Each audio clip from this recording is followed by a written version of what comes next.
రాష్ట్రంలో కూటమి అభ్యర్థులు అత్యధిక స్థానాల్లో గెలుస్తారని ఊహాగానాలు ఉన్నప్పటికీ రాష్ట్రంలో కూటమి అధికారంలోకి వస్తుందని బీజేపీ సీనియర్ నేత పరశురాం రాజు ధీమా వ్యక్తం చేశారు. కూటమి అధికారంలోకి వచ్చి రాష్ట్రం మరింత అభివృద్ధి చెందుతుందని, అరకు పార్లమెంటులోనూ అత్యధిక స్థానాలు గెలుస్తారని, రాష్ట్రంలో అభివృద్ధి జరిగిదంటే కేంద్ర ప్రభుత్వం ఇచ్చిన నిధులతోనే సాధ్యమైందని, ఓటు రాజకీయాల కోసం డబ్బులు పంచారని మండిపడ్డారు. విశాఖలో చాలా వరకు అభివృద్ధి కేంద్ర ప్రభుత్వ నిధులతోనే సాధ్యమైందని అన్నారు. 13వ తారీఖు జరిగిన ఎలక్షన్స్లో కూటమి అభ్యర్థులు అందరూ కూడా మంచి మెజార్టీ నెగ్గుతారు. ఎస్పెషల్లీ ఉత్తర నియోజకవర్గంలో పి విష్ణుకుమార్ రాజు గారు మరొక్కసారి ఉత్తర నియోజకవర్గం జెండా ఎగరేస్తారు. ఎందుకంటే 14-19 మధ్య 2014-19 మధ్య జరిగిన టైంలో ఆయన చేసిన డెవలప్మెంట్ కానీ, ప్రజల్లో అందుబాటులో ఉండటం కానీ, హుదూద్లో ఆయన చేసిన కష్టపడిన ఫలితం కానీ, 24 గంటలు కంటిన్యూస్గా ప్రజలకు ఫ్రీ రేషన్ వస్తుందని చెప్పి 23,000 సంతకాలు 24 గంటలు నిద్రపోకుండా చేసిన ఘనత ఆయన ఒక్కరికి దక్కింది.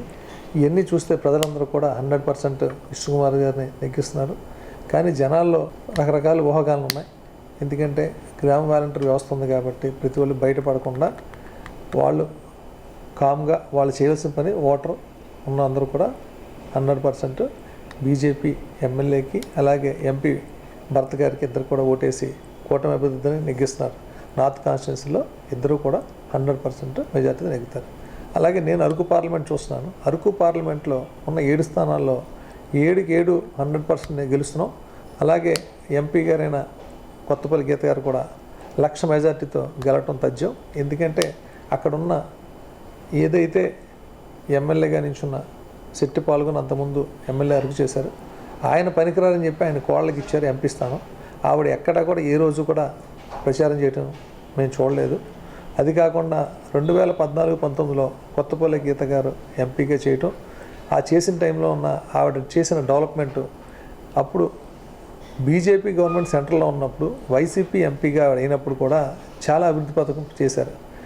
అప్పుడే అంత అభివృద్ధి చేసినప్పుడు ఇక్కడ బీజేపీ గవర్నమెంట్ వస్తూ బీజేపీ ఎంపీ అవుతున్నప్పుడు ఇంకా ఎక్కువ డెవలప్మెంట్ అవుతుందన్న ఉద్దేశంతో ప్రజలందరూ కూడా ఆవిడకి పట్టం కట్టారు. సో అందరూ కూడా ఏకదాటి మీద కొత్తపల్లి గీత గారు నెగ్గిస్తున్నారు. సో నేను చూస్తున్న అరకు పార్లమెంటు అక్కడ అలాగే నార్త్ కాన్స్టిట్యున్సీ ఇద్దరు కూడా 100% గెలవడం ఖాయం. ఎన్డీఏ కూటమి 120-130 సీట్లు 100% వస్తాయి. ఇది ఒక ప్రపంచంలో ఉంది. ఇది ఒక తుఫాన్ వచ్చే ముందు ఎలా ఉంటుందో అలా ఉంది. కానీ 100% కూటమే గెలుస్తుంది. ఎవరెన్ని కబుర్లు చెప్పినా వాళ్ళ భయంతో మాట్లాడే మాటలు తప్ప రియల్గా అయితే 100% కూటమే నెగ్గుతుంది. సంక్షేమం అభివృద్ధి రెండు ఉన్నాయండి. కానీ 2019 నుంచి ఓన్లీ సంక్షేమం అని చెప్పారు తప్ప అభివృద్ధి అనేది ఎక్కడ మాట్లాడాల. ఫర్ ఎగ్జాంపుల్ ఆర్ఎండ్బి తీసుకున్నా, పంచాయతీరాజ్ తీసుకున్నా, ఇరిగేషన్ తీసుకున్నా, అలాగే మిగిలిన ఏ గవర్నమెంట్ డెవలప్మెంట్ డిపార్ట్మెంట్ చూసుకున్నా ఎక్కడా కూడా కొబ్బరికాయ కొట్టిన స్థానం లేదు, శంకుస్థాపన కూడా చేయలేదు. ఇది ఒకటి నిదర్శనం, ఇంకా అంతమించలేదు. పోలవరం జరిగిందంటే అది కూడా సెంట్రల్ గవర్నమెంట్ ఫండ్ ఇచ్చింది కాబట్టి అంత కొంత జరిగింది తప్ప అది కూడా ఫుల్ఫిల్ చేయలేకపోయారు. సెంట్రల్ గవర్నమెంట్ ఇచ్చే ఫండ్తో కూడా వాళ్ళు చేయలేకపోయారు. So development zero. విశాఖపట్నం రాజధాని అన్నారు, 5 సంవత్సరాల నుంచి ఇక్కడ రాజధాని అన్నారు. ఏదో చేయటానికి ఒక ఆఫీస్ కూడా తీసుకురాలేదు. అలాగే అమరావతి డెవలప్ చేయాలి. వీళ్ళు మాటలు తప్ప చేతలే ఉండదు. ఓన్లీ ఓటు రాజకీయం కోసం వీళ్ళు డబ్బులు పంచారు తప్ప ఏ డెవలప్మెంట్ చేయలేదు. దానికన్నా డబ్బులు పంచడం కన్నా దోసుకుంది ఎక్కువైపోయింది. ఇసుక మాఫియా కానీ, లిక్కర్ మాఫియా, ఎన్ని డబ్బులు కూడా వాళ్ళు సొంత లాభాల కోసం చేసుకున్నారు తప్ప మైనింగ్ మాఫియా ఇవన్నీ కూడా అది రాష్ట్రానికి ఉపయోగపడే పని ఏదీ చేయలేదు. పార్లమెంట్ ఏరియాలో ఎన్ఆర్జీఎస్ ఫండ్స్ తోటి 2,700 కోట్లతో వర్కులు చేశారు.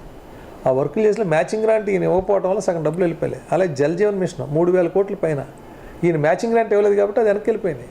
సో ఇవన్నీ కూడా సెంట్రల్ గవర్నమెంట్ ఇచ్చే ఫండ్లు కూడా 10% మార్జిన్ మనీ ఇచ్చి కూడా వీళ్ళు ఉపయోగించుకోలేకపోయారు.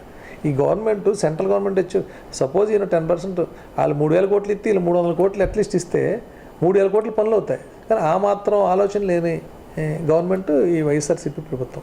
బీజేపీ ఎప్పుడు కూడా గత 10 సంవత్సరాలుగా అభివృద్ధి పథకం నడుస్తుంది.